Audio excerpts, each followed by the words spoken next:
To set the record straight, I know that we all need to do our best to socially distance, and like everyone else, I am continuing to adjust to what that requires, but the truth is that I was with fewer than 10 people for a home dinner, not a party, on Friday night. I'm very sensitive to the challenges we're all facing in making sure to support the first responders and medical personnel and everyone else putting in long hours.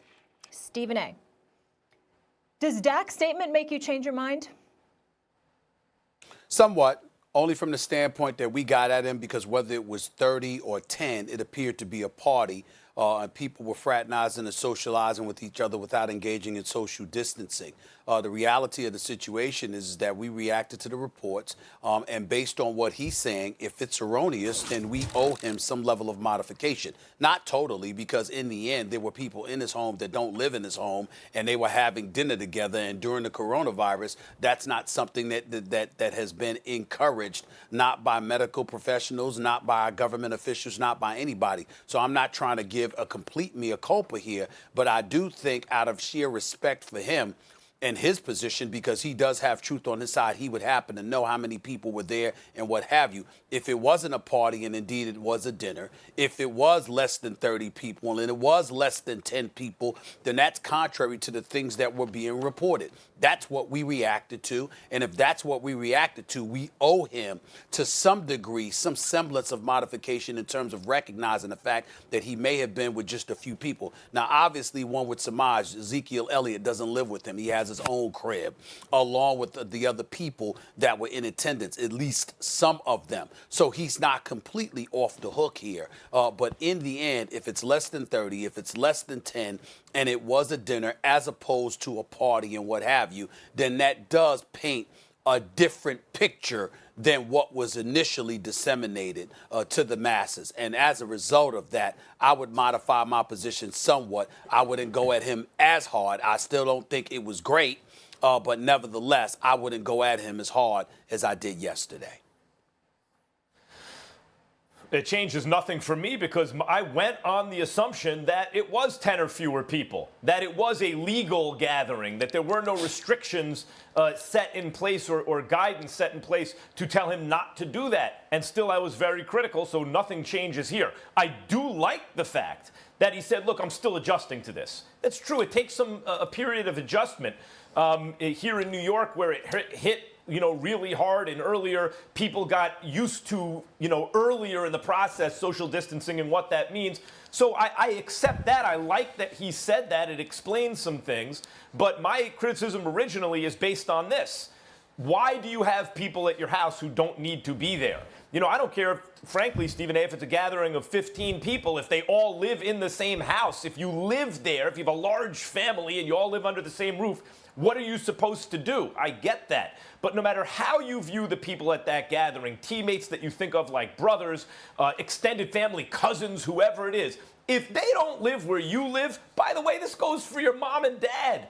If someone doesn't live where you live and they don't need to be there, they shouldn't be there, because then they go home to where they live. And whoever has anything spreads it there, and then et cetera, et cetera. So who needs to be there other than your immediate family? The plumber, the exterminator, the refrigerator repair guy, you need someone there, so you carefully have them come in, you observe social distancing, you wipe everything down, and then they leave, right? Or they leave, you wipe everything down. Like, that's the level of seriousness people need to take this. And I understand a lot of people talking about, well, it's the same number of fatalities as the flu.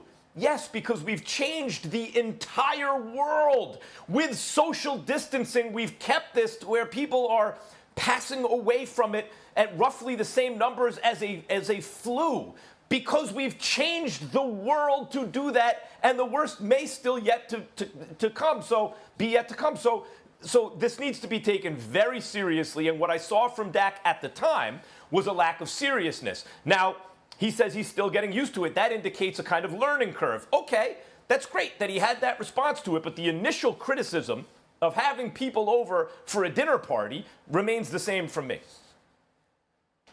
Well, for me personally, here's where I think the modification comes in. Number one, again, I was operating under the assumption that it was at least 10 people. So that's my personal mea culpa there.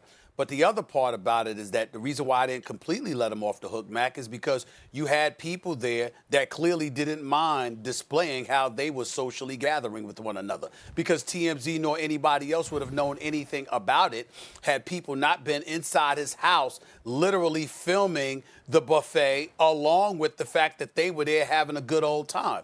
That's the kind of thing that Dak should be upset about rather than the media going off about it. He should be upset about people that disseminated his private business. We would not have known about what was going on at his home, inside his crib, or whatever the case may be, if somebody had not publicized it that he had invited into his home. So perhaps he should be looking at them instead of the media or what have you. But again, it's not 30 people. It's not 10 people. It was less than that. And because of it, I'm just going to sit up there and modify my position to some degree because I went at him pretty hard because I thought it was a very, very stupid thing to do. And I don't think it was as stupid as if he had 10 plus or 30 people there. Yeah, people should not be coming over for dinner parties. Whatever the guidelines say about, well, we're under that number of people. If people don't live where you live, then you shouldn't be seeing them unless there is, as I said, if you have an emergency in the house, the refrigerator's not working, you need to refrigerate, then you get the guy to come over and fix it. I understand that. But other than something like that, people shouldn't be over. And that's what I was responding to. Stephen A., I think part of it is in terms of people like you, for example, who thought, wait a minute, that looks like more than 10 people, boy. NFL players eat a lot of fries. When that camera panned by those fries, you're like, how many bins of fries is for how many people? Apparently like 8 or 9. Thanks for watching ESPN on YouTube. For live streaming, sports, and premium content, subscribe to ESPN+.